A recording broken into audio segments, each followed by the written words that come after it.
तसंच खासदार संजय राऊतांनी त्यांचं नरकातला स्वर्ग हे पुस्तक एकनाथ शिंदेंनाही पाठवलं असं सांगितलेलं आहे. लढाईचं कसं हे पुस्तक वाचून शिंदेंनी शिकावं असं त्यांनी म्हटलंय. नरकातला स्वर्ग हे पुस्तक राज ठाकरे आणि फडणवीसांनाही पाठवलं असं त्यांनी म्हटलंय. राज ठाकरे यांना माझं व्यक्तिगत पत्र लिहून ते त्यांना पाठवलेलं आहे. मी एकनाथ शिंदेनाही पाठवलं. वाचा म्हटलं हे पुस्तक तुम्ही.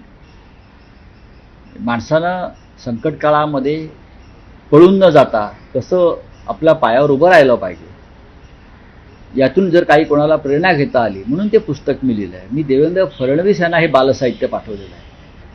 नाही, पण राऊतसाहेब, तुम्ही पंतप्रधान नरेंद्र मोदी आणि गृहमंत्री अमित शहा यांचाही प्रसंग सांगितलाय, तर या दोन नेत्यांना तुम्ही पुस्तक पाठवलंय का? मी जेव्हा दिल्लीत जाईन तेव्हा हे पुस्तक त्यांना प्रत्यक्ष देता येईल याची व्यवस्था मी करेन. किंबहुना मी त्यांच्यासाठी ते पुस्तक हिंदी आणि इंग्रजीमध्ये करतो. तर अशा पद्धतीने खासदार संजय राऊतांनी आपलं पुस्तक म्हणजेच नरकातला स्वर्ग, ज्यातनं विविध अत्यंत खळबळजनक दावे त्यांनी केलेत, ते एकनाथ शिंदेंनाही पाठवलं, मुख्यमंत्र्यांनाही पाठवलं असं सांगितलंय.